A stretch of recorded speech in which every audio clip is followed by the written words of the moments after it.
위안부 합의에 대한 이야기가 지금 나왔고요. 거기에 대해서 한번 이야기한 적은 있는데 위안부 합의 관련한 지금 현재 외교부의 진상조사는 그런 거거든요. 이면 합의가 있었다. 그리고 윤병세는 이면 합의가 없었다. 이렇게 지금 변명 비슷한 걸 하고 있는데 사실상 그때 발표한 것들과 현재 드러난 것들을 비교하면 이면 합의가 있었다는 게 당연한 거잖아요. 그렇죠. 예. 이미 그때 당시에 추측했던 거잖아요. 그러니까 사실은 외교부는 허수아비였고 그 보도를 보면 이렇게 표현하고 있는데 외교부가 협상이 지지부진하자 박근혜가 국정원장 이병기를 통해서 이 사건 이것에 대한 마무리를 지었다 이렇게 표현하고 있거든요. 그런데 반대로 생각하면 되지. 외교부가 하는 일이 마음에 안 들었던 거죠. 그러니까 국정원장 통해 가지고 자기들끼리 일방적으로 합의한 뒤에 외교부한테 이거 받아들여 이렇게 된 거거든요. 여기서 윤병세가 저는 양심선을 하는 게 맞다고 봐요. 이면 합의가 없었네 있었네 이런 소리를 할 필요가 없는 거라고 봅니다. 어쨌건 간에 그 당시에 이면 합의가 있을 걸로 생각되는 것들. 그러니까 우리가 분노하는 지점이 불가역적이라는 표현도 우리 정부의 입장이고 그리고 손자상을 철거하는 문제도 우리 정부의 입장이었다는 게 더 분노스러운 거거든요. 근데 그 당시에 어떻게 말했느냐. 박근혜가 했던 말. 지금 발표한 그 이상도 이하도 아니다. 기자가 질문할 때 이렇게 이야기를 했고요. 윤병세도 당시에 비공개 합의는 없다 이렇게 표현했고요. 우리의 지금 홍준표에 쩔이 되고 있는 김무성 당시 새누리당 대표는 이렇게 말했죠. 그동안 어떤 합의보다 잘된 합의다. 정말 등치감 못하게 완전히 빨아주는 그런 멘트를 그놈이야 했던. 뭐 친일파니까. 네. 친일파 후손이니까 그러겠죠. 인과관계라는 게 있잖아요. 당시에 지금 전부 다 리뷰되고 있는 영상들이나 박근혜 말에 의하면 이면 합의가 있었는데 그 이면 합의를 일본 언론이 발표를 하니 일본에 경고하는 멘트를 박근혜가 했거든요. 그러니까 우리도 성실히 이행할 테니 너희들도 언론에서 나불대지 마라 이렇게 이제 공식 발언을 한 거 아닙니까? 짜고 치는 고스톱. 그렇죠. 고스톱이 된 거죠. 근데 그 이면 합의가 무엇이냐라고 얘기해보면 그 이면 합의의 모든 것을 우리가 제안했다는 거 아닙니까? 박근혜가. 그러니까요. 손우상 정리해주겠다. 이런 건데 문제는 말이죠. 제가 이제 궁금한 게 있어요. 윤병세 이 새끼 욕 좀 할게요. 건방진 새끼 어디 장관 주제에 쪽발이같이 생겨가지고 이 새끼가 진짜 짱돌 확 코를 조사버리고 싶더라고. 왜 그러냐면 왜 내가 이런 얘기를 하냐면 결과적으로 우리 공직자들은 국가의 이익을 추구해야 되거든요. 그러면 제가 윤병세한테 욕했으니까 한마디 묻겠어요. 이 존엄한 신비가 물어보는 것도 영광이겠죠, 윤병세한테는. 잠깐만 웃어줘야 돼. 이거는 웃어줘야 돼, 씨발. 아, 정말 재밌구만요. 네.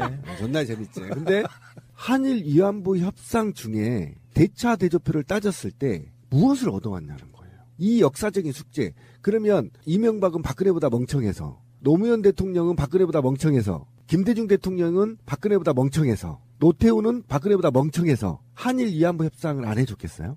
다 국익 차원에서 안 해준 겁니다. 그런데 박근혜가 그것도 외교부에서는 일부 지금 문제 제기를 했다는 거 아닙니까? 그런데도 불구하고 박근혜가 일방적으로 지시를 내렸다는 겁니다. 그러면 제가 이제 알고 싶은 게 여기에 있어요. 박근혜는 누구를 통해 전화를 받았고 누구의 지시를 받아서 일본의 외교부에서도 문제를 제기하고 있는 것의 문제를 다 외면하고 직접 지시를 내렸냐는 겁니다.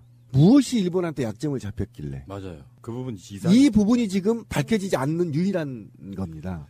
왜 그럼 그런 결단을 내렸냐. 그러면 대통령이 이렇게 얘기할 수도 있어요. 정책적 판단했다. 국익 차원에서. 이렇게 얘기할 수도 있고 내가 아베한테 약점을 잡혀서 그냥 줬다. 이렇게 얘기할 수도 있단 말이에요. 근데 그 원인이 아직 밝혀지지 않았죠.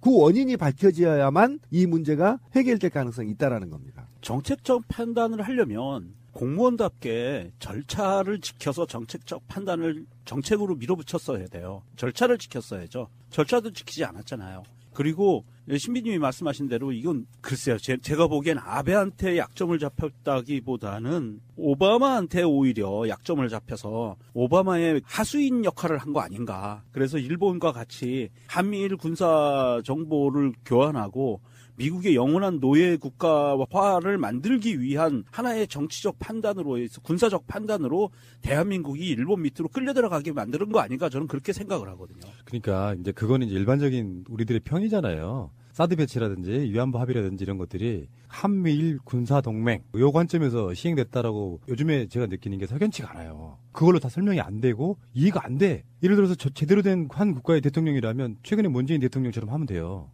적당하게 거리를 유지하면서 뭔가를 하면 되는데 그 다음에 그러니까 2016년 신년 기자회견에 이제 기자들이 막 박근혜에게 물어요. 박근혜 막 횡설수설하다가 이민 합의는 없어요라고 얘기하는. 그러니까 우리는 순진한 얼굴로 박근혜가 최순실한테 당했다고만 생각하지만 이분 있잖아요. 이분 전에 그런 말 한 적 있잖아요. 박정희 앞에 불려가서 최태민과 무슨 관계인지 안 물었을 때 천연덕스럽게 거짓말하다는 게 몸에 배어서 거짓말이 일상화되어 있는 것 같은 그런 느낌이라는 생각이 드는데. 문재인 대통령이 여기에 대한 코멘트, 공식 입장이 나왔는데요. 한번 들어보겠습니다. 처음부터 끝까지 다 읽습니다. 우리는 일반 지상파나 종편과 다릅니다. 위안부 TF의 조사 결과 발표를 보면서 대통령으로서 무거운 마음을 금할 수 없습니다. 2015년 한일 양국 정부 간 위안부 협상은 절차적으로나 내용적으로나 중대한 흠결이 있었음이 확인되었습니다. 유감스럽지만 피해갈 수는 없는 일입니다. 이는 역사 문제 해결에 있어 확립된 국제사회의 보편적 원칙에 위배될 뿐 아니라 무엇보다 피해 당사자와 국민이 배제된 정치적 합의였다는 점에서 매우 뼈아픕니다. 또한 현실로 확인된 비공개 합의의 존재는 국민들에게 큰 실망을 주었습니다. 지난 합의가 양국 정상의 추인을 거친 정부 간의 공식적 약속이라는 부담에도 불구하고 저는 대통령으로서 국민과 함께 이 합의로 위안부 문제가 해결될 수 없다는 점을 다시금 분명히 밝힙니다. 그리고 또 한 번 상처를 받았을 위안부 피해자 여러분께 마음으로부터 깊은 위로를 전합니다. 역사에서 가장 중요한 것은 진실입니다. 진실을 외면한 자리에서 길을 낼 수는 없습니다. 우리에게는 아픈 과거일수록 마주하는 용기가 필요합니다. 고통스럽고 피하고 싶은 역사일수록 정면으로 직시해야 합니다. 그 자리에서 비로소 치유도, 화해도, 그리고 미래도 시작될 것입니다. 저는 한일 양국이 불행했던 과거의 역사를 딛고 진정한 마음의 친구가 되기를 바랍니다. 그런 자세로 일본과의 외교에 임하겠습니다. 역사는 역사대로 진실과 원칙을 훼손하지 않고 다뤄갈 것입니다. 동시에 저는 역사 문제 해결과는 별도로 한일 간의 미래지향적인 협력을 위해 정상적인 외교 관계를 회복해 나갈 것입니다. 정부는 피해자 중심 해결과 국민과 함께하는 외교라는 원칙 아래 빠른 시일 안에 후속 조치를 마련해 주기 바랍니다. 2017년 12월 28일 대한민국 대통령 문재인. 마차 대독. 오, 자, 마차. 위안부 합의 결과 보면 이제 각종 뉴스들이 할머니들이 인터뷰하잖아요. 이런 생각이 들더라고. 200명 정도가 나 위안부였다고 공식적으로 등록을 받아서 지금 남아 계시는 분이 34명 정도밖에 안 돼요. 근데 그 위안부로 끌려갔던 사람들은 추정컨대 최소 수만 명이란 말이에요. 현장에서 돌아가신 분도 꽤 있을 거예요. 지금도 그런 경우가 일어날 수 있는데 성노회 활동 하시다가 뭐 말을 안 듣거나 병들거나 해서 죽으면 그냥 시체로 그냥 묻어버리는 그런 한 맺힌 사람들이 엄청 많을 거라고요. 그럼요. 그중에 자기 인생에 있어서 난 위안부였다는 어떤 자기 고백하기가 그렇게 쉬운 국가는 아니죠, 솔직히. 그런 상황에서 그분들이 이 사건이 불거진 이후에 사실상 거의 한 80%에서 90% 정도가 돌아가신 상황에서 그분들에게 어떤 이야기도 묻지 않고 자기들이 합의를 내버리는 이 멀상식한 사태까지 직면하는 것이거든요. 국가가 이 정도 되면은 그 일본으로부터 받았다는 돈 약 100억 원 이렇게 보면은 이건 뭐 있어요. 그러니까 이게 외교부의 TF에서 나온 결과이긴 한데요. 이게 지금 일본과의 외교관계, 평창올림픽, 동북아시아 이 연결되면서 굉장히 풀기 어려운 난제로 돼 있는 상태인데 그렇죠. 문재인 대통령이 일단 선을 딱 그었습니다. 오늘 입장에서 일본은 지금 국가 간의 이야기이기 때문에 여기에 대해서 그건 파기하면 안 된다 이렇게 이야기를 하고 있잖아요. 그렇죠. 이 합의에 대해서. 그러니까 조약도 아니고 뭐도 아니고 그냥 국회 비준도 못 받은 상태로 합의만 이루어진 거. 그렇죠. 이면 합의. 원천 무효입니다. 네, 원천 무효인데 방금 우리 권 PD가 잠깐 얘기를 했는데 제가 다시 한번 얘기를 해볼게요. 지난 70년 동안 많은 대통령들이 이 문제를 해결하지 못한 이유는 분명히 말씀드리지만 박근혜보다 멍청해서 못하는 게 아니에요.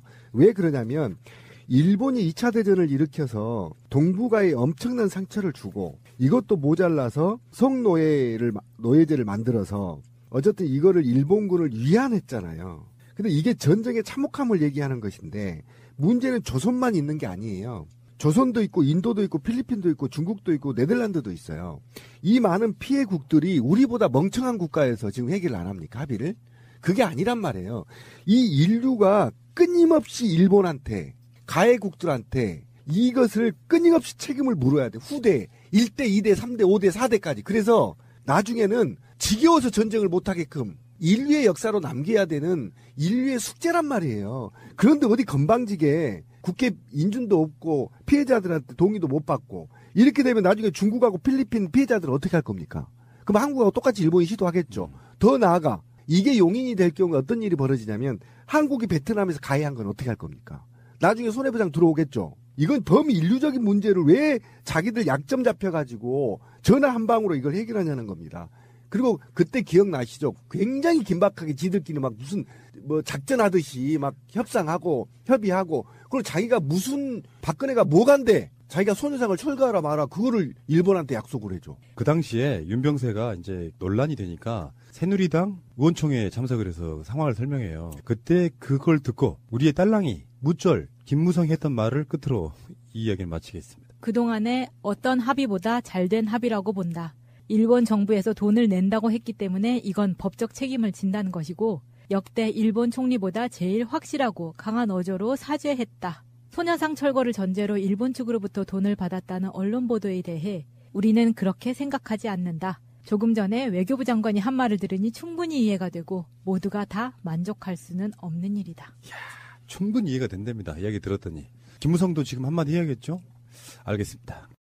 이건희 차명계좌 이야기를 조금 더 할게요. 오늘 방송에도 이미 나갔지만 삼성의 고위급 이름들 중에 황창규 이런 사람들이 지금 KT 사장이죠. 명단에 올라가 있고요. 황창규는 계좌가 있는지도 몰랐다. 이런 이야기도 있고요. 그래서 지금 시민단체들이 이건희 비자금 전면 수사해야 된다고 지금 들고 일어났어요. 지금 고발장도 접수하고. 실제로 우리가 나간 방송에서도 이야기를 했지만 경찰이나 검찰은 뭐 하는 걸까요? 우리나라에서 제일 간다는 회사의 공금을 횡령해서 짱바 같은 사건이에요. 엄청난 도적질, 횡령, 절도. 절도란 표현은 여기서 법적인 용어는 아니지만 이 사건에 대해서 움직이지도 않고 있습니다. 언론만 계속해서 지금 보도를 쏟아내고 있는 거거든요.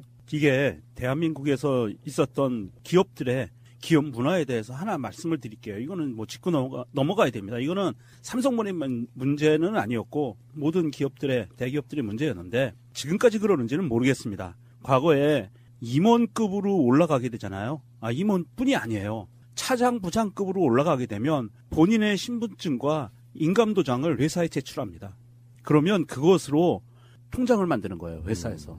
그렇게 해서 비자금을 집중적으로 관리를 했거든요. 그랬던 상황들이 있었는데 이제 이건희가 그렇게 했던 것으로 이게 드러나는 건데 이러한 사항들이 과연 특검이나 검찰이나 경찰들이 과거에 이런 부분에 대해서 과연 제대로 된 수사를 하기는 했었는가? 그냥 덮어주기 바빴다는 거죠. 그리고 국가 차원에서도 이러한 문제가 본격적으로 이슈화가 됐을 때 그냥 넘어가주는, 그리고 대충 협조받고 협력받고 그것을 법적인 처벌하지 않고 두루뭉실하게 그냥 관행이었다는 이름으로 넘어가주는 이런 일들이 비일비재하게 수십 년 동안 대한민국에서 있어 왔어요. 심지어는 박정희 때는 그것을 조장하기도 했죠. 그것을 아주 권했어요. 무역도 하게 했고요. 일본으로부터 사카린을 밀수하는 거를 청와대가 나서서 주도해가지고 삼성한테 그것을 시키기도 하고 뭐 이런 식으로 과거에 그렇게 벌어져 왔단 말입니다. 이러한 일들이 지금 밝혀지고 있는 것을 보면 너무 황당한 게 이게 특검과 검찰에서 경찰들이 조사하고 수사했던 내용들이 과연 어느 정도나 이 사람들이 진실을 파헤치려고 하는 마음을 갖고 조사를 했었는가, 그리고 그 후속 조처에 대해서 과연 제대로 했는가, 그리고 지금 이렇게 나오고 있는 정보들에 대해서 왜 검찰은 가만히 있는가, 경찰도 왜 가만히 있는가, 이런 부분들에 대해서는 굉장히 아픈 부분이에요, 대한민국 역사에서. 그러니까 문제는 지금 금융위원회 산하입니다. 이게 과징금 부과하기 위해서는. 근데 최종국 금융위원장이 선의의 차명 계좌까지 털어야 되기 때문에 지금 이 200여 개의 차명 계좌에 대해서 과징금을 부과할 수 없다 분명하게 지금 밝혀버렸습니다. 잠깐만요. 지금 위원장이 밝힌 상태에서 이게 지금 수사를 하냐 말하냐 하는 것은 저는 정말 언어도단이라고 생각하고요. 금융위원장부터 짱돌로 조사버려야 됩니다. 왜 그러냐면 여기에 제가 알기로는 이 검사들도 엄청나게 지금 포진되어 있거든요. 금융위원회. 그러면 여기에 소관 업무면 즉시 압수수색을 하고 여기에서 규모를 파악해야 되는데 도대체 지금 국민들이 분노하고 있는 게 뭐냐면 이 양반이 지금 선의의 차명계좌까지 털어야 된다. 이 얘기를 했단 말이에요. 선의 차명계좌가 있어. 도대체 뭐예요? 선의의 차명계좌. 그 자체가 불법인데. 그렇죠. 이게 지금 타 키워드로 올라오고 있어. 이게 지금 무슨 얘기인지 전 이해가 못하겠고 이런 알 수 없는 말들을 지금 국민들한테 호도하면서까지 지금 200여 개의 엄청난 금액의 차명계좌가 있는데 이것도 KT 공기업의 사장 차명도 있단 말이에요. 전 KT 사장. 이런 전반적인 게 다 거짓말. 어떻게 수천억 대 차명 계좌를 당연히 모릅니까? 지금 세금도 지금 1,000억 정도 냈다는 거 아닙니까? 근데 본인이 몰라요? 본인 이름으로 세금 나갔는데? 이런 개 같은 소리를 아직도 지금 국민들 앞에서 뻐젓이 하고 있다는 거고요. 금융위원장 저는 해임해야 된다고 생각합니다. 이런 자들이 앉아 있으니까 나라 꼴이 엉망이 된다. 이게 말이 됩니까? 안 된다는 겁니다. 당장 나서서 조사하고 그러고 나서 조사를 명백하게 한 후에 A는 이렇고 B는 이러니까 이 과징금을 어느 정도는 매기겠다. 이렇게 말을 해야지. 과징금을 얼마 매길지도 모르고 차명계좌가 총액이 얼마인지도 모르는데. 그런데 선의의 차명계좌까지 밝혀질까 두려워서 조사를 못하겠다. 이건 나라도 아닙니다 지금. 그러니까 각종 사회 분야에서 적폐청산 이런 게 이루어지고 있잖아요. 너무 흔하게 쓰이는 말이라 그 가치가 조금 약간 색이 좀 바랜 느낌이긴 해요, 솔직히. 근데 정치계, 뭐 경찰, 검찰 다 포함해도 사회 경제 분야에서 이건희의 비자금만큼 중요한 카테고리가 없어요. 근데 이걸 지금 사실상 보도는 여러 개 나오고 있고 조사 결과는 나오고 있는데 검찰 쪽에서 수사할 의지가 아직까지는 안 보이더라. 그래서 이제 시민단체들이 나서는 거 아니에요. 이거 조사해달라고. 그러니까 저는 웃기는 거예요. 우리 솔직히 말하면 저기 하이직 지방 공무원들은 7급만 달아도 10원짜리 하나까지 보고해야 되거든요. 그런데 불구하고 사회 유력층 인사들은 수천억이 나타나도 조사를 안 켰다고 보조시 대놓고 하면 이게 나라냐고요. 이제 다시 세월호다. 30번째 시간입니다. 순주님 나오셨습니다. 공순주님. 네, 안녕하세요. 자, 명종님도 옆에 계십니다. 안녕하세요. 예, 어서 오시고요. 최근에 이제 제천 화재 때문에 자유한국당 쪽 세력들이 지금 하고 있는 이야기 중에 세월호랑 빗대서 하는 이야기들이 있잖아요. 그거 보면서 전 그런 생각을 해봤어요. 세월호 사건하고 제천 참사하고 무엇이 달라졌을까? 그들이 하는 말이 감성적으로는 완전히 틀린 말이고 세월호 참사의 책임자들이 이렇게 말하는 건 좀 우습다는 생각이 좀 드는데 제가 생각한 달라진 지점은 대통령이 참사를 대하는 태도가 달랐다. 이게 가장 중요한 부분 중에 하나라고 생각해요. 나머지 부분들은 논란의 여지가 있어요. 소방관들의 초동 대응이나 세월호 때 해경들의 초동 대응이나 여러 가지 논란의 여지가 있습니다만 여러분들은 어떻게 생각하세요? 저쪽의 공격들에 대해서 말이에요. 일단 공무원들에 대한 그 자세의 바로 잡음은 그 전에 실책이나 그런 부분에 대해서 세월호 참사 이제 진상규명이 기본적으로 되지 않아서 제대로 처벌이 되지 않고 문제의 지적이 되지 않아서 물론 달라지는 건 좀 어렵다고 생각을 하는 부분이 있어요. 근데 푸나님 말씀하신 것처럼 정부에 대한 대응이 우선 달랐죠. 장례식장에 가셨죠. 네, 근데 박근혜는 장례식장을 가지는 않았어요. 그 대신 안산 분향소에서 CF 찍지 않았나요? 찍었죠. 네, CF 찍었죠. 네, 그리고 뭐 17일 날 진도 실내체육관 가서도 가족들 쭉 앉혀놓고 훈계하듯이 마이크 잡고 그렇죠. 저 높은 네. 단상 위에 무릎을 올라가가 꿇렸죠. 예, 그런 것도 있었고 그랬어요. 근데 지금 홍준표도 그렇게 얘기를 하고 있는데 장제원 의원이 그 얘기를 하셨더라고요. 대통령 우는 사람이 아니라고 얘기를 했더라고요. 그래서 그걸 딱 보는데 제가 너무 열받아서 그러면 뭐 유가족들을 미행을 해야 되는 거야? 뭐 어떻게 해야 되는 거야? 아니면은 방송국에 이 방송이 나가지 않도록 압력을 행사를 하고 댓글 부대 풀어서 묻어야 되는 거 그걸 지금 안 해서 얘가 어색한 건가? 저는 그 생각이 딱 들더라고요. 근데 전혀 개념이 좀 없는 그러니까 저희가 이런 얘기를 좀 참 열받고 화가 나는데 그런 아주 기본적인 양심도 없는 사람들인 것 같아요. 그렇죠. 그 사람들은. 우리가 당했으니 니도 당해봐. 딱 그 논리로 가고 있는 거라는 생각이 들고요. 좀 뒤집어쓰기 억지죠. 예, 세월호 참사 물타기? 그렇죠. 예. 그러니까 그 대통령이 국민들을 대하는 태도에 있어서 그게 달라졌다는 부분이 대통령만 달라진 게 아니고요. 그런 자세로 대하다 보면 공무원들까지 달라지는 부분이 있고 어찌됐건 이걸 세월호 참사와 비교를 한다는 것 자체가 어불성설이고요. 유민양 아빠 김용호님이 그런 얘기했어요. 누군가의 불행을 이용해서 기회를 잡으려고 하지 마라. 홍준표 씨 당신들이 세월호 특조위 조사를 방해하고 진실을 은폐하지 않았습니까? 세월호 참사의 철저한 진상규명과 책임자를 처벌하고 안전 매뉴얼과 시스템을 갖추고 재발 방지 대책을 제대로 세웠다면 충북 제천 화재로 많은 사람들이 억울하게 죽지는 않았을 것이다. 자유한국당은 억울하게 죽은 희생자들을 더 이상 세월호처럼 정치적으로 이용하지 말라 이렇게 이야기했습니다. 자, 그리고 하나 더 있는데요. 개수부가 최근에 그 세월호 조사방에 관련한 내부에서 이제 감사를 벌여가지고 결과를 발표를 했는데 제대로 된 진상규명이 아니다. 그러니까 공무원 진술만 듣고 청와대 이메일 확인은 안 하고 수십 년 같이 일한 동료가 감사관이어서 제 식구 감사하기밖에 안 됐다라는 그런 보도도 있습니다. 사실 이게 공무원 전체를 물갈이를 할 수 없는 상황에서 이거는 예측됐던 부분이기도 하고요. 화가 나는 부분이기도 한데 사실 이게 저도 이제 몇 번의 방송을 통해서 이야기를 했지만 이것은 제 식구 감싸기가 전형적으로 벌어질 수밖에 없는 관료주의 체제에서 예측됐던 거고요. 그렇다고 해서 외부의 감사를 맡기기도 어려운 부분이고 이게 수사가 아닌 한도 내에서는 감사를 외부에 맡기기가 어려운 부분이 있어요. 감사원이 하지 않으면. 그런 부분이 있어서 자체 감사에 어느 정도 한계가 있고요. 이런 부분들을 보면 정말로 제가 우리 흔히 그 몇 달 동안 지금 이야기하고 있었죠. 대통령 하나 바뀐 거 외에는 아무것도 없다. 그게 딱 맞는 거거든요, 상황이. 오히려 이런 지역적인 이런 일반 공무원들의 문제에서 오히려 전체 정부가 도매가로 욕을 먹을 수 있는 그런 요지가 있는 거예요, 이거는. 제가 하고 싶은 비판 지점은 문재인 대통령 본인 스스로가 세월호 대통령이라고 할 정도예요. 그러면 해수부가 좀 대우각성을 좀 해야 됩니다. 쉽게 아까 그런 논리로 똑같이 이야기를 하면 해수부는 장관만 바뀌고 바뀐 게 없어요. 김영춘 장관이 어떤 나쁜 의도를 갖고 있는 사람이라고 생각하진 않아요. 전혀. 그런데 상황에 대한 인식이 아니라면 결국에는 해수부 때문에 문재인 대통령이 욕먹어요. 그러니까 김영춘 장관이 어떤 상황들에 대해서 감사관 임명하는 것도 그렇잖아요. 내부적으로 다 아는 직원들끼리 너 감사관에 해서 이렇게 만드는 그런 직책이잖아요. 이럴 때는 저는 외부 감사라도 맡겼어야 된다고 생각이 들고요. 지금 그 전에 6월 은폐 이야기도 있었지 않습니까? 그러면 그때 이런 정도 상황이라고 하면 해수부 장관은 주요 어떤 직책들을 임명하거나 이럴 때 굉장히 신중하게 해수부라고 하는 공무원들이 스스로를 감쌀 수밖에 없다는 부분도 염두에 두고 이걸 진행했어야 된다고 생각해요. 최소한 문재인 대통령이 된 여러 가지 지점 중에는 세월호 진상규명 해주세요가 있단 말이죠. 근데 그것이 이런 식으로 되기 시작하면은 아니라는 인식이 대통령에게 해가 될 수도 있다. 저는 그렇게 말씀드리고 싶습니다.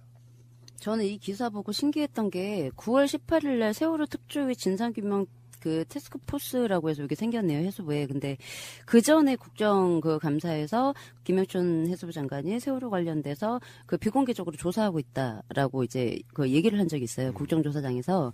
근데 그 비공개라는 건 이제 온 국민이 관심을 가지고 진상규명을 해야 된다고 요구를 하는 사안에 대해서 비공개로 조사를 한다는 건 내부에서 어느 정도 뺄 건 빼고 적당히 공개할 건 공개할 수 있는 가능성을 여지를 열어두는 조사 방법 중에 저는 하나라고 생각을 하는데, 일단 이런 그 TF가 있는지는 전 몰랐어요. 근데 정권이 바뀌고 나서 이 적폐의 그 기관들이 TF가 좀 유행인가 봐요. 국정원도 그렇고. 근데 요 조사 발표가 났을 때 기대 좀 기대 반 그렇게 했었는데, 역시나 그 문건에 대해서, 이 문건은 이미 이제 한번 흔히 말해서 걸려서 다들 알려진 내용이잖아요. 국정원에서 TF 만들어서 뭐 이거 하나는 연관이 됐다라고 얘기한 것도 역시 이미 확인된 거. 그전 정권에서. 이것도 마찬가지거든요. 근데 이것도 물론 중요하지만 해수부는 세월호 참사 당시 중수본이었단 말이에요. 근데 그 공무원들이 정말 철저하게 장관에서부터 직무유기를 했죠. 이 부분도 정말 중점적으로 아주 중요하게 확인을 해야 되는데, 그거는 전혀 내용이 없고 그냥 이 문건에 대해서 이건 이미 뭐 확인된 건데. 근데 네, 그 부분은 네. 이 해수부 자체가 그걸 인정하고 안 하고의 중요한 문제이기 때문에 어쩌면 네. 꼭 있어야 될 어떤 절차라고 저는 생각을 하거든요. 근데 네. 문제는 뒤에 말씀하신 거 그 외에 더 중요한 문제에 대해서도 조사를 했어야 된다 이런 얘기. 예, 그게 쏙 빠져서 예. 역시나 라는 생각을 해서 실망을 좀 많이 했습니다. 그러니까 그 아니라는 인식 때문에 결국에는 네. 문재인 대통령 지지했던 분들의 지지율을 깎아먹을 수도 있는 부분이 분명히 있거든요. 여기는 정말 사태에 대한 엄중한 현실의식이 저는 있어야 된다고 봅니다. 네. 김영춘 장관은 해수부 공무원들 감싸려고 들어간 자리가 아니에요. 네. 그렇게 해수부 장관이 됨으로써 가장 세월호 사건의 핵심이었던 해수부에 어떤 문제가 있는가를 살펴보는 임무도 분명히 있다고 생각을 하거든요. 네. 예, 알겠고요.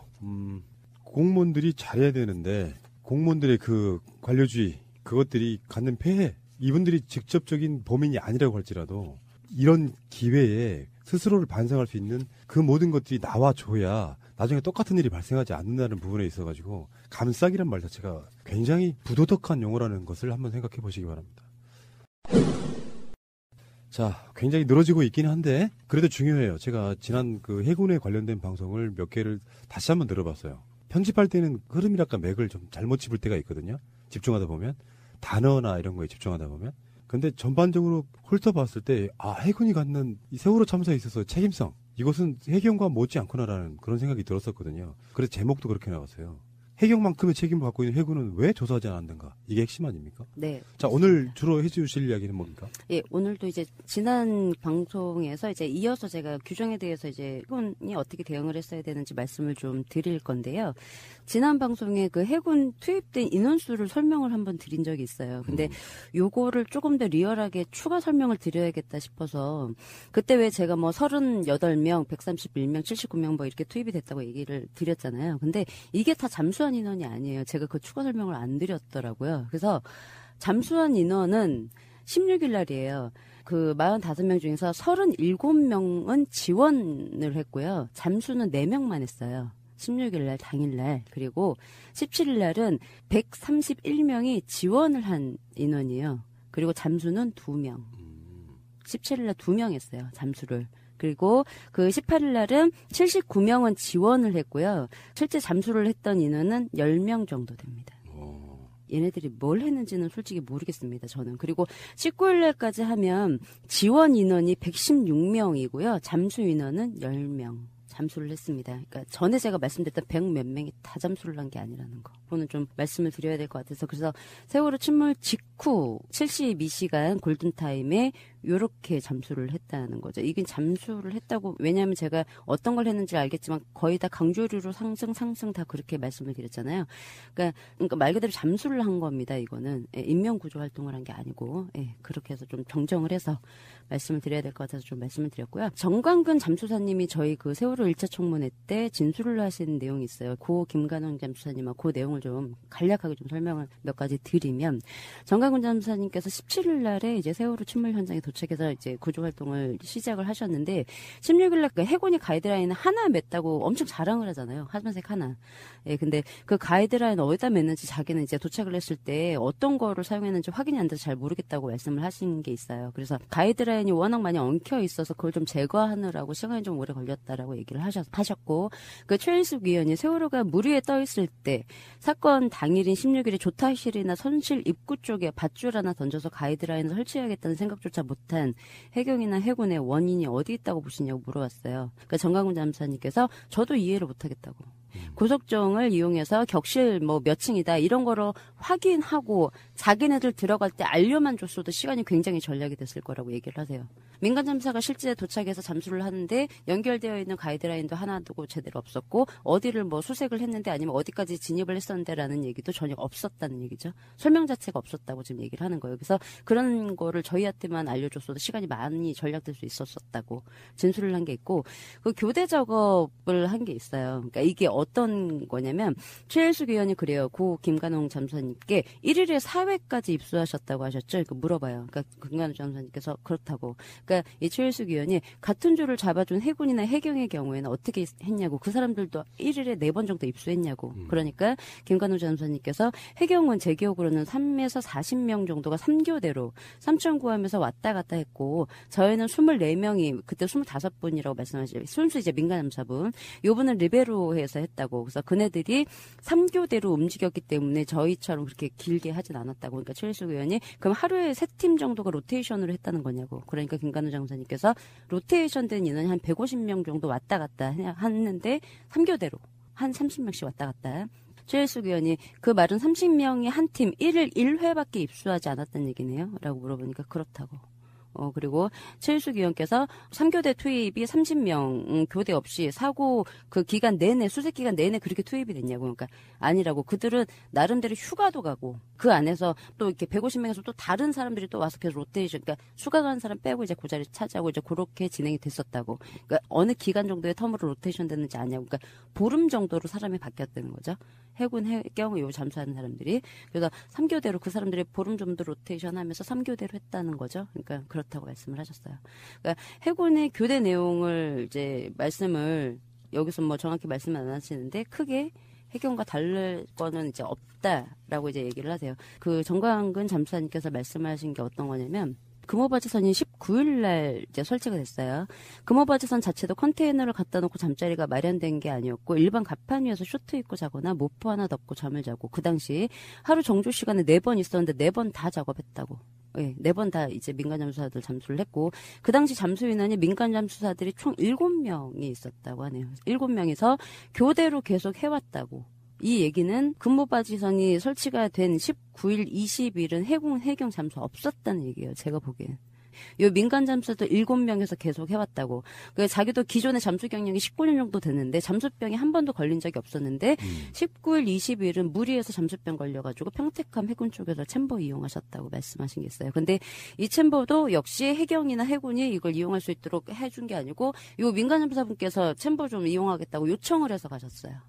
예, 그러니까 이 해경하고 해군 이 사람들은 뭘 했는지. 근데 이제 국정조사에 제출한 자료는 해군 잠수부 투입 지원 현황이라고 해서 제가 지난 시간에 말씀드렸지만 16일날 45명, 17일날 230명, 18일날 260명, 19일날 253명 이렇게 했다고 얘기를 했습니다. 근데 고작 2명, 8명, 4명, 10명 뭐 이렇게밖에 잠수를 하지 않았다는 거죠.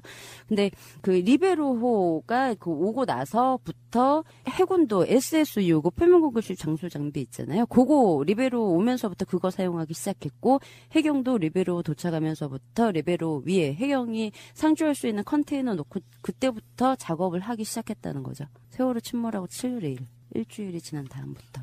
예, 그냥 골든타임 그냥 흘려보낸 것밖에는 되지 않는다고 생각을 하고요. 세월호 참사에 대해서 긴급 현안 질의에서 국방부가 제출한 답변을 좀 읽어드리면 이제 질문을 많은 잠수사가 대기하고 있었는데 한 번에 많은 인원을 투입하지 못한 이유가 어떤 거냐고 물어봤어요. 그러니까 국방부가 어떻게 대답을 했냐면 선체 내 실종제를 수색하기 위해서는 하잠색을 우선 설치해야 하나 사고 초기 대조기로 조류가 강하여 잠수 시간이 짧았을 뿐 아니라 정조 시간대에도 잠수가 불가한 경우가 많았다고. 그래서 특히 수중시계가 불량하여 하잠색 설치에 많은 어려움이 있었다고. 근데 말씀드렸죠. 3일 동안 선수 떠 있었어요. 예. 근데 수중시계가 안 보여서 그 설치가 어려웠다고. 그리고 대조기 잠수 가능 시간이 한 30분에서 1시간 정도. 우리가 생각했던 것보다 굉장히 많았죠. 1시간에서 대조기 때 그랬대요. 30분에서 1시간. 근데 얘네들 15분, 10분 했잖아요. 그리고 수중시계가 30에서 40cm 정도 나왔다고 하고. 근데 잠수 가능 조류라고 해놓고 자기네들이 잠수할 수 있는 조류가 1노트 이하일 때만 가능하다고 적어놨어요. 시속 1노트요? 네, 1노트 이하. 그러면 우리나라처럼 다 아시겠지만 이렇게 섬도 많고 이런 바다에 유속이 이제 삼면이 다 바다인 나라에서 유속도 많고 굉장히 그 섬이 많아서 강한 데 같은 게 많잖아요. 예, 물결도 많고 그러면은 이분들은 저희 바다에서는 잠수를 할 수가 없는 분들이에요. 1노트 미만이면 해녀분들이 몇 노트에서 수영하는지 갑자기 궁금해졌는데 모르겠어요, 제가. 근데 아니 1노트라는 게요. 우리가 대충 얘기하면 1노트라는 게 속도가 거의 그 시속 1마일 정도를 얘기하거든요. 1.6km예요. 1시간 1.6km 가는 거 정도 되는데 그 이하에서만 되면은 풀장에서만 잠수한다는 얘기거든요. 네, 맞아요. 그래서 딱 가로 열고 잠수 교범이라고 해서 딱 적어놨어요. 08년도에 나오는 잠수 교범에 그렇게 적혀 있대요. 자기네들은 1노트 이하만 가능하다. 예. 뭐 일반인들은 그냥 아니 아까 조금 아까 말씀하신 대로 해녀분들 모셔다가 잠수시켜도 그거보단 더 잘하시겠네. 네. 이렇게 적어놔서 많은 인원을 투입하지 못했다라고 답변을 했어요. 국방부가 직접. 따라서 사고 초기에 하잠색 한두 개로 해군, 해경, 민간 잠수사가 함께 사용함으로써 다수 인원 투입이 제한되었으나 4월 19일 이후 하잠색이 추가로 설치하여 다수 인원 동시 잠수. 이 4월 19일 이후는 21일 그 리베로 바지선 설치가 된 다음에 8개 하잠색을 설치를 해서 이제 잠수를 했다는 얘기겠죠. 그래서 선수 그리고 중앙 선미 이렇게 나눠서 그때 이제 잠수를 해서 수색 작업을 했었으니까 그 얘기를 하는 거고요. 그 전에는 제가 아까 그 정광근 잠수사님 말씀하셨던 것처럼 제가 보기엔 해경 해군은 수색이 없었다고 봐야 될 것 같아요. 7분 민간 잠수사분들만 수색을 했다고 얘기를 하시고 1회 솔직히 그 김관영 전사님도 말씀하셨지만 1회 4번 잠수를 하진 않아요. 하루에 한 번 하는 게 정상이래요. 왜냐하면 신체 이제 다 이제 그 포화를 시켜야 되기 때문에 그게 정상적으로 하면 FM대로 하면 1회 잠수가 맞는데 이 민간 잠수사들은 저희랑 똑같았죠. 마음이 너무 급하셨어요. 한 명이라도 살려서 건지기 위해서. 예. 근데 요 국방부는 1노트 이하에서만 가능하다고 이렇게 이제 얘기를 했던 거죠. 아니 그거는 상식적으로 얘기해서 1노트라는 것은요. 하잠색이라고 그랬나요? 가이드라인. 네. 가이드라인이 없을 때 그냥 일반적인 바다에서 뛰어들어서 잠수했다가 그 위치로 올라오는 정도의 그 수준을 얘기하는 거지. 가이드라인이 있는 상태에서는 잠수와 상승을 할 때 가이드라인을 붙잡고 다니거든요. 잠수사들이. 그거를 1노트에만 뭐 들어갈 수 있다는 거는 그건 말도 안 되는 거예요. 마치 그 준법 투쟁하는 거랑 비슷하게 그 분리할 때만 규정을 이야기하잖아요. 이 사람들. 네, 맞아요. 예, 이렇게 답변을 했고, 근데 이제 제가 지난 그 통영함에 대해서 말씀을 드렸고, 이제 요 바지선을 왜 설치해야 되는지 정말 수없이 말씀을 드렸어요. 바지선을 설치했으면 됐던 부분이고, 추가로 더 말씀을 드리면, 그 천안함 수색할 때는 해군은 SSU가 그때도 수색을 했잖아요. 바지선 사용 안 했어요. 공부부터 하나 띄워놓고 잠수 잘하더만요. 예. 근데 이렇게 한두 개, 하잠쓰기 한두 개밖에 없어서 한 번에 이렇게 수색을 할 수가 없었다. 이게 국방부 답변이 있어서 말씀을 드렸고요. 그 정광훈 잠수사님께서 말씀을 하셨어요. 리베로 도착하면서부터 해군도 SSU 표면 공급식으로 작업을 했고 해경도 리베로에다가 컨테이너 갖다 놓고 비상대기 중 운행했다고. 예. 그러면 7일 동안은 아무것도 안 했다는 거죠. 예. 그 황병주 잠수사님도 오셔서 말씀하셨겠지만 골기에서 되고 해서 지금 일도 제대로 못 하시고 하시죠. 예. 그렇습니다. 그래서 제가 통영함에 대해서 추가로 좀 말씀을 드리면 미투입 사유에 대해서 국방부에서 제출한 답변 자료가 하나가 있어요. 근데 이게 그 통영함 투입이 승인된 후 취소된 경우에 대해서 이제 그 국회에서 자료를 제출해달라고 얘기를 했는데 국방부가 뭐라고 제출했냐면 통영함을 세월호 사고 현장에 만일의 경우 대비해서 투입하기 좋도록 준비를 하라고. 그러니까 투입 지시 없었다고. 그렇게 답변을 한 게 있고 통영함이 투입되지 않은 구체적인 이유가 뭐냐고 질의를 했는데 여기에 대해서 얘기한 게 통영함은 대우조선 해양에서 건조 중이며 일부 장비 성능 미흡으로 인수가 지연되어 있는 상태였다고. 그러니까 미흡 사항에 대해서 적어놓은 게 4가지가 있는데 첫 번째가 음파 탐지기 그리고 수중 무인 탐사기 성능 미달로 운용 불가 상태였다고. 그러니까 요거는 인명 구조와 딱히 그닥. 네. 그런데 문제는 그 선체 고정 음파 탐지기랑 수중 무인 탐사기에 문제가 있어서 투입을 못했는데 요 문제 있는 상태로 그대로 2014년도 12월 30일 날 대우조선 해양에서 해군한테 넘겼어요. 운용하는데 전혀 문제가 없다는 거를 너무 입증을 해버렸죠, 얘네들이. 그냥 요 상태로 그대로 인수했어요, 해군이. 예, 12월 30일 날. 예, 그리고 승조원이 장비 운영 능력이 없었대요. 근데 문제는 장비 운영 능력이 없어서 투입을 못 시켰다. 근데 이 당시에는 이미 대우조선 해양에 해군에 요 통영함을 운영할 수 있는 인력이 100명 정도가 이미 파견이 되어 있는 상태였고요. 출동을 하라고 지시한 해군 참모총장이 설마 어제 100명을 보냈는데 오늘 출항을 시키려고 지시를 하지는 않았을 거란 말이죠. 이미 숙달이 돼서 파견 기간이 어느 정도 지난 상황이었을 거고 해군 참모총장 입장에서는 충분히 운영이 가능하다고 판단이 됐기 때문에 2번이나 투입 지시를 내린 게 아니겠어요? 근데 이렇게 적어서 답변을 했습니다. 승조원이 장비 운용 능력이 미비해서 능력이 없어서 투입을 못했고 두 번째는 교육훈련 미실시로 항해 등 안전사고 발생 우려 때문에 투입을 못했대요. 항해 등 안전사고 발생 우려 배를 몰지 몰랐다는 얘기죠. 정말 문제네요. 왜냐하면 조선소에서 배를 군이 인수할 때 이 조선소 직원들이 기본 운용 능력들이 다 있거든요. 그래서 해군이 군함을 인수할 때는 조선소 직원들이 해군하고 붙어서 일정 기간 동안 훈련을 시켜요. 바다에서. 그런 능력이 있는 사람들이 조선소에 있어요, 이미. 그러니까 말도 안 되는 핑계인 거죠. 네네. 그러니까 항해 등 안전사고 발생 우려가 있어서 투입을 못 시켰대요. 그래서 이 얘기를 듣는데 배를 운항을 못한다는 얘기인가? 라는 생각이 잠깐 들었고요. 더 기가 막힌 거. 장교 부족, 가로 열고 2명.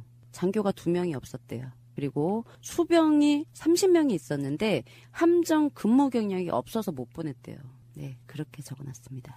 네, 여기 답변입니다. 통영함을 투입하지 못한에 대한 국방부 답변. 정말 그 핑계네요. 국방부 정말 나쁘다. 네, 지금까지 그 드러난 것만 봐도 그 제천 사고랑 좀 비교점이 있는데요. 구할 수 있는 인력이 엄청 있어요. 안 써. 장비도 있고 배도 있고 다 있는데 지금 제천 같은 경우는 출동할 수 있는 소방관이 4명이래요. 그래서 다른 인근 도시에서 지원 나오는 형태. 그리고 이번에 그 이야기가 이렇게 잘 안 나오고 있는데 의용소방대는 어떤 역할을 했는가 이 부분도 짚어봐야 되는데 완전히 구조 자체가 다른 거잖아요. 지금 세월호 사건은 그런 관점으로 한번 봐야 됩니다. 실제로 옆에서 훈련을 하고 있었다는 것 자체는 충격 아닙니까? 네, 그렇죠. 뭐 일단 이 이유로 해서 투입 불가 결정을 했다고. 근데 참모총장에게 투입 불가 결정 경위랑 참모총장에게 보고한 자가 누구냐고 여기에 대해서 답변을 했는데 뭐라고 이제 국방부에서 답변을 했냐면 통영함 미투입은 해군 본부 참모 토의를 통해서 결정이 됐대요. 이 해군 본부라는 게 원래 이제 그 역할이 뭐 합참이나 이런 데가 있지만 해군 본부의 역할이 해군의 정책 및 군사력 건설의 소요 제기와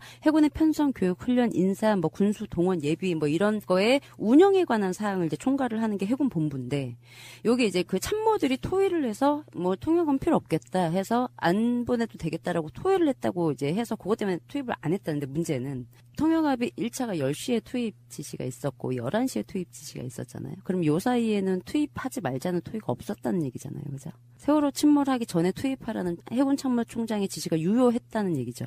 11시까지.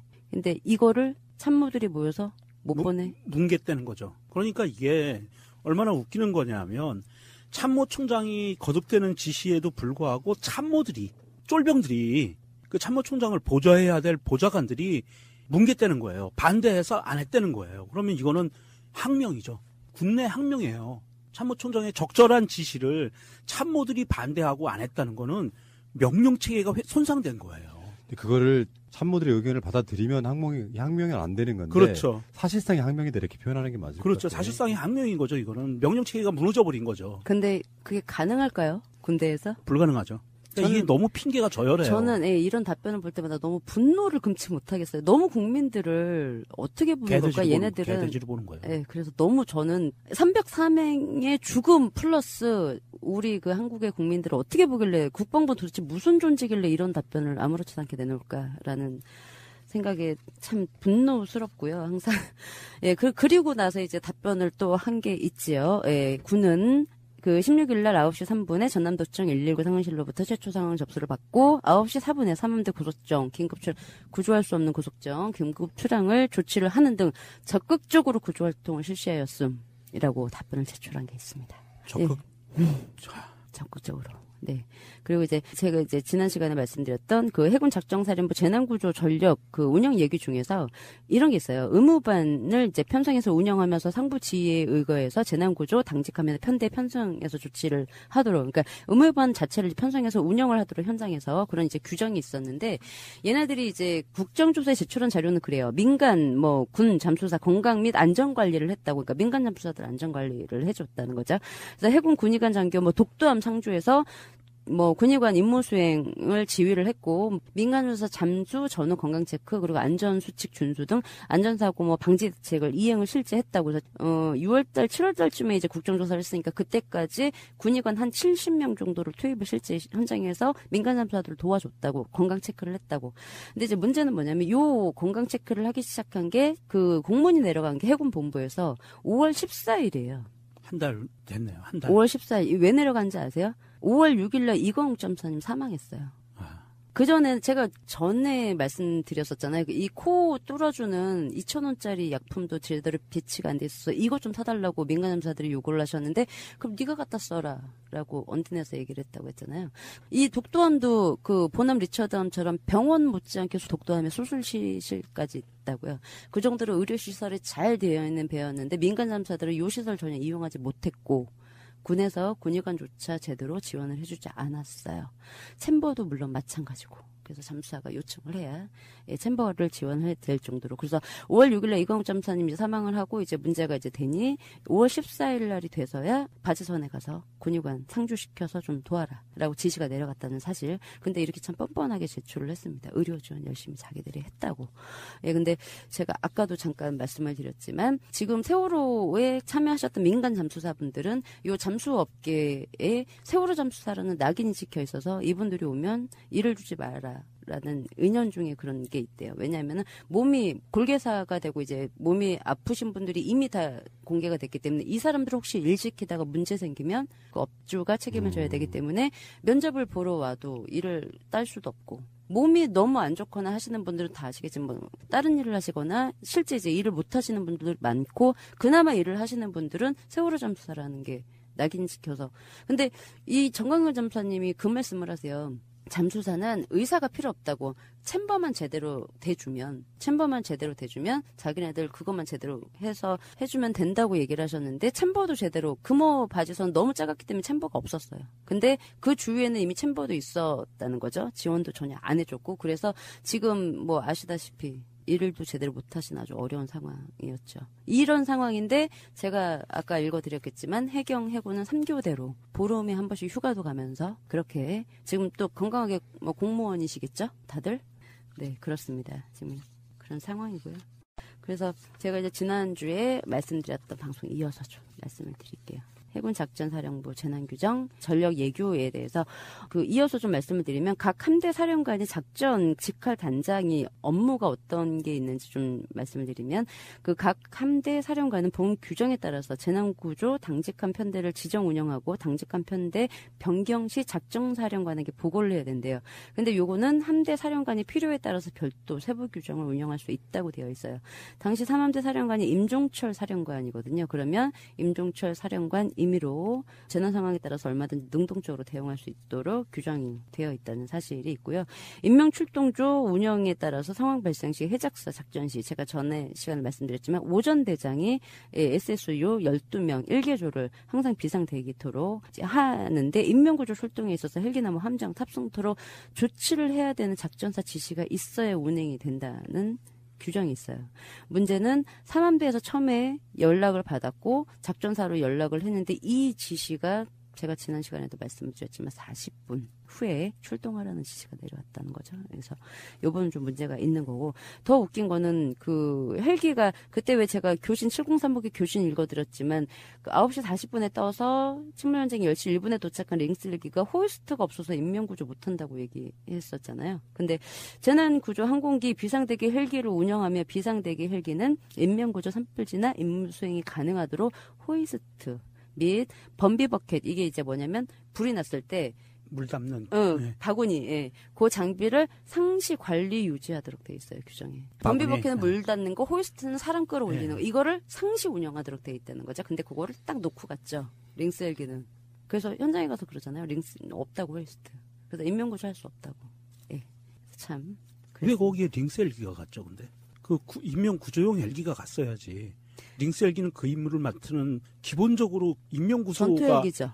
링스는 탐색하는 헬기거든요. 전탐 헬기인데 문제는 호이스트를 항시 운영하도록 되어 있고 제가 누누이 말씀드리지만 삼함대에 구조사가 있었어요. SSU가 싣고 갔어야죠. 그죠? 그렇죠. 최소한.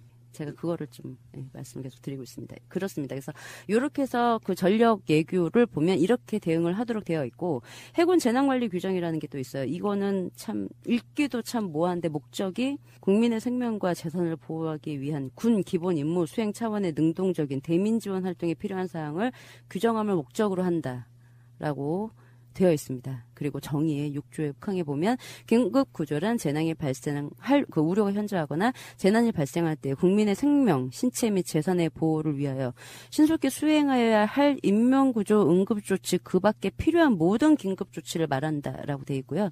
재난 대응이란 재난이 발생할 경우 신속한 대응 활동을 통하여 재난으로 인한 인명 및 재산 피해를 최소화하고 재난의 확산을 방지하며 순조롭게 복구가 이루어질 수 있도록 하는 활동을 말한다. 이거를 딱 읽는데 순간 제가 무슨 생각을 했냐면요. 우리 공무원의 이 무책임 때문에 도대체 국민들이 얼마나 더 죽어나가야 될까라는 생각이 잠깐 들었습니다. 그래서 또 잠깐 화가 났었고요. 일단 적용 범위는 해군 본부 및 예하 각급 부대 각종 재난관리 업무, 재난관리 대민지원 활동에 모두 적용이 되는 거예요. 해군 전 전력이 이제 적용이 되는 걸로 나와 있고요.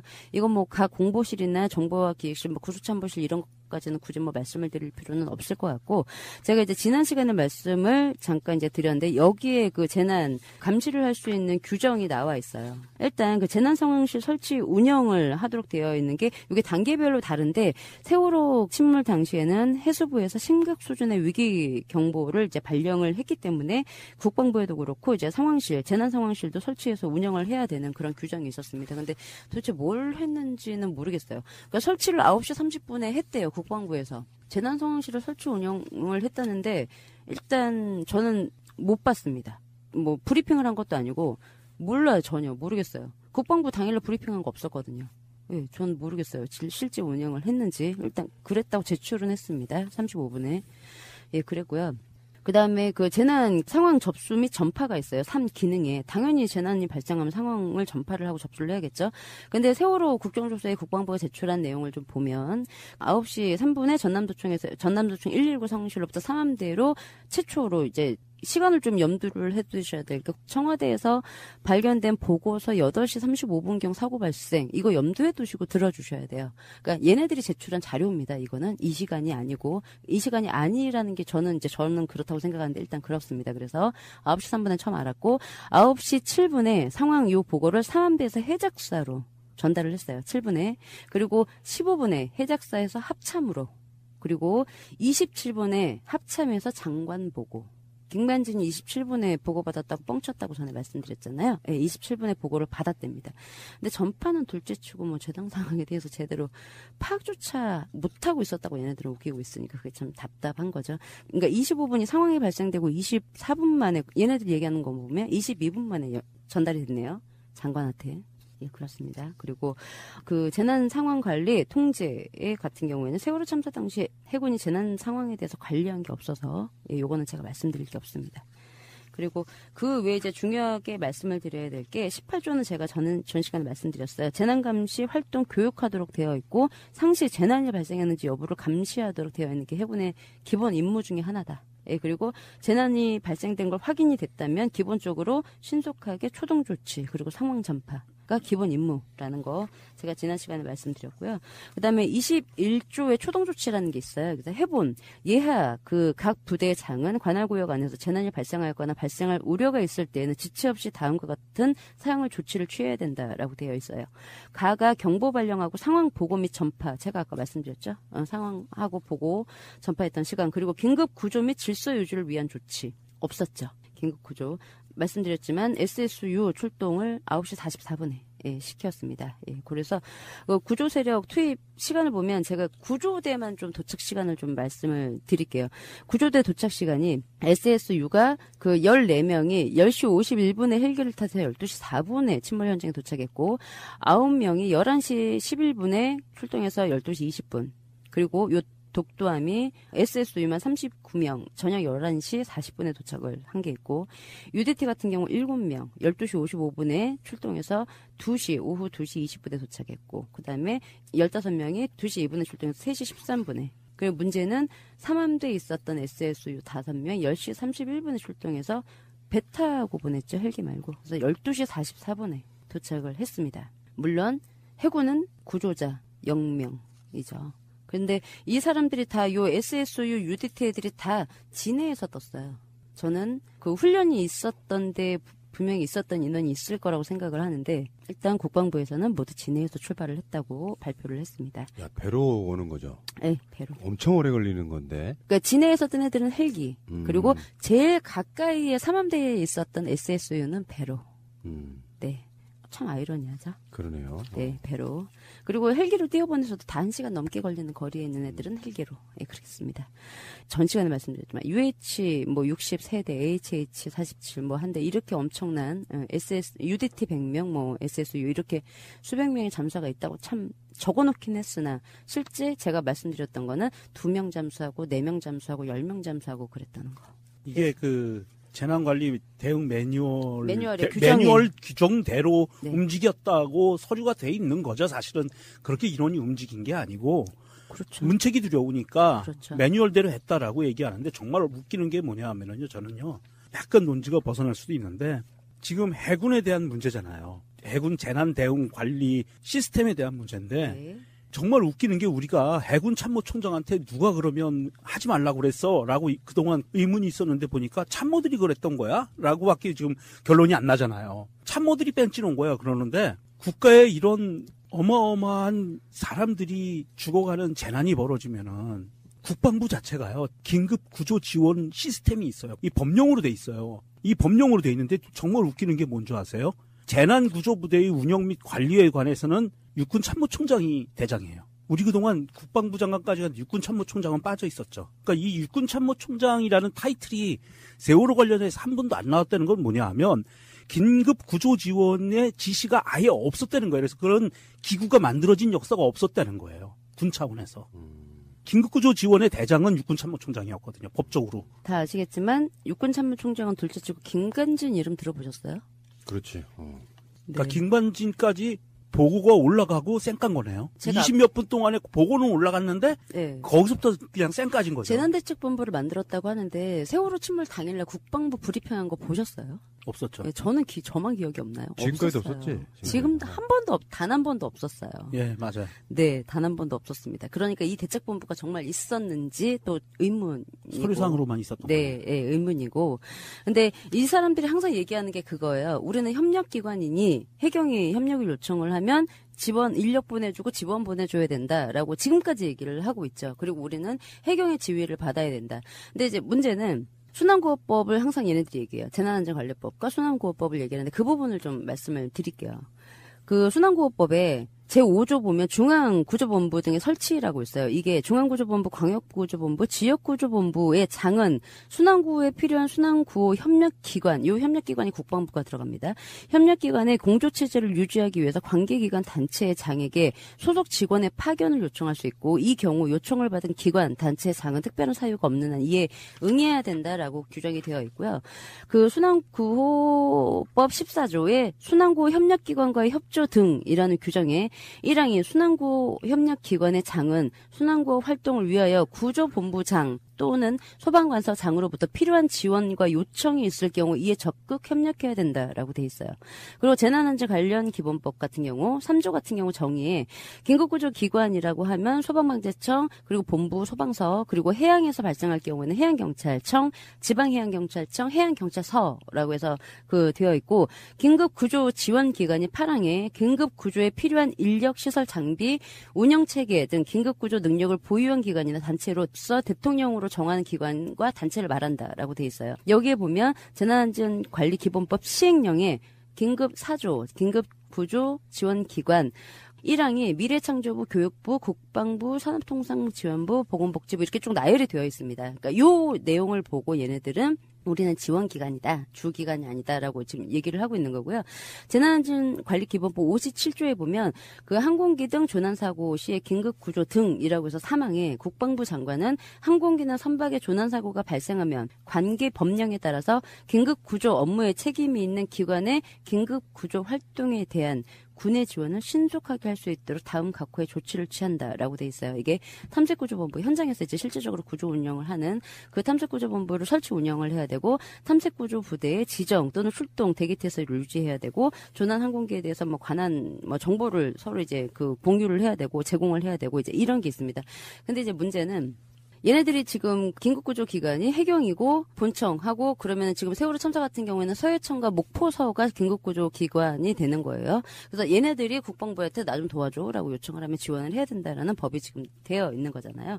제가 그 세월호 침몰 당일날 목포서 상황보고서 일부가 9시 2분에 3함대로 발송이 돼요. 9시 2분에 3함대로 발송이 되는데, 얘네들이 이제 국정조사 자료에 자기네들이 해경으로부터 처음에 이제 요청을 받은 게 32분에 요청을 받았다고 얘기를 해요. 이게 본청에서 본청에 상황보고서가 발송된 시간이 30분이니까 목포에서 상황보고서 받은 거 그냥 제끼고 9시 30분에 본청에서 받은 거 우리 협조 받은 거야 라고 해서 제출을 했어요. 근데 그 목포소에서 받은 건 뭐라고 적어놨냐면, 본청에서는 협조를 우리가 받은 거고 목포소에서 보내준 건 침몰 선박에 대해서 발생했다고 우리가 통보를 받았다고. 협조 아니고 통보 받았다고. 지금 사고 났어 라고 얘기를 받았다는 거죠. 그래서 목포서 건 아니고, 예, 본청에서 받은 게 32분에 받은 거니까. 나쁜 새끼들이네요. 예, 근데 요 본청에서 일부 보고서를 보면 이제 뭐라고 써있냐면, 수색 항공기 이동 지시 및 인근 항해 선박, 해군 함정 협조 요청이라고 해서 이제 발송이 돼요. 실제 일부의 내용이 그런데, 근데 너무 이제 웃긴 게 해경 상황 보고서 목포서 일부를 보면 3함대에 발송된 내용을 그대로 좀 읽어드리면, 6항의 보고 지시 통보라고 해서 각 출동 함정 진도 파출소 소장 예하 세력 이런 거 이제 상시해서 빨리빨리 보내달라고 얘기를 하고, 그 맨 밑에 각 수신처장은 상기 사항 관련 협조 바랍니다. 끝. 근데 수신처에 해군 제3함대가 들어가 있어요. 그러면 협조 받은 게? 협조 요청 맞네요. 그렇죠. 그럼 공문으로 받은 거잖아요. 9시 2분에 협조를 받았어요. 상황보고서 일부가 목포 해경 서장 이름으로 발송이 돼요. 그러면 지역구조본부장의 이름으로 협조 요청을 받았죠. 9시 2분에. 일종의 반전이네. 아, 그게 진짜 나쁜 놈들이네. 그러면 이 시간부터 얘네들도 인명구조에 대한 책임이 있는 거예요. 나는 지원부대야가 아니에요. 나는 지원기관이야가 아니라고요. 적극 협력해야 된다고 해서 이미 순환구호법에 명시가 되어 있어요. 이분의 협력을 이미 협조를 요청을 받았으면 얘네는 이때부터 수단과 방법을 가리지 않고 인명구조 최선을 다해야 했던 거예요. 그러니까 역시 의심을 지을 수가 없는 게, 또 여기서 언딘이 자꾸 생각이 나요. 언딘 외에는 아무도 들어오지 마. 이게 여기저기 있었던 것 같은 느낌. 네. 그리고 이제 해군도 협조를 했죠. 언딘 들어오지 마에 해경과 같이 협조를 했다고 저는 생각을 해요. 그래서 지금 이 부분에 대해서 정립을 잘 안 되시는 분들이 되게 많아요. 왜냐하면 그동안 국방부에서 계속 우리는 지원기관이야. 그리고 우리는 해경의 지시를 받는 사람들이지 우리가 뭔가 나서서 앞서 할 게 없어. 근데 실제 바지선, 세월호 침몰 현장이 바지선이잖아요. 바다 위가 다 거기가 현장이라고 할 수는 없고 실질적인 현장은 바지선인데 거기를 지휘한 거는 해군이 지휘를 했어요. 아니 왜 해경은 뭐하고? 근데 실제적으로 해군이 지휘를 했어요. 이거는 그 해수부에서 이미 보도자료까지 냈어요. 해군이 실질적으로 바저슨 위에서 지휘를 하고 있다. 얘네들이 말하는 게 그냥 우리는 지원기관이야가 아닌 거죠. 하나 더 지금 생각이 났습니다. 그 알파잠수 이정인 대표한테 상륙 퍼붓고 했던 그 사람 중에 해군 장교가 있었어요. 투스타. 뭐냐 얘들 왜 근데 조사를 안 받아? 투스타요. 네. 예, 그래서 전혀 다이빙벨 전혀 쓸모없는 장비라고 얘기해놓고 2016년도에 통영함 다이빙벨 이용해가지고 북한 그 로켓 인양이 있던데요.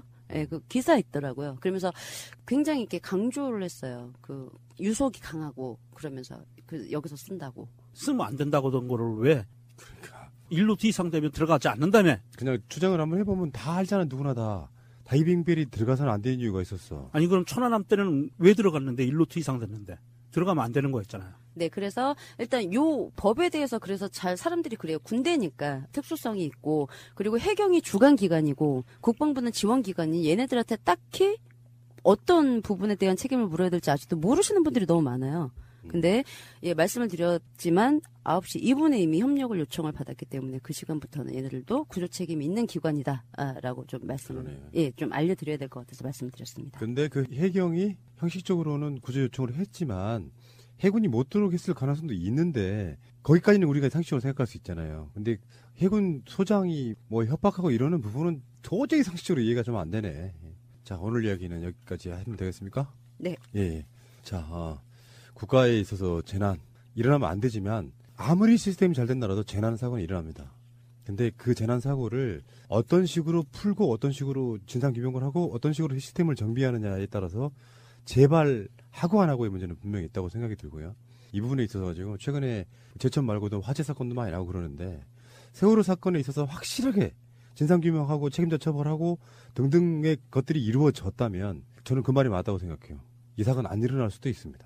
진짜 안전사고만큼은 국민이 가장 먼저 인지하고 최선을 다해서 구하고 하는 그 모든 것들이 사회적 시스템으로 정착하기까지는 꽤 시간이 걸릴 거다 이런 생각이 들고요. 그 시작은 바로 진상규명이다 이렇게 말씀드리고 싶습니다.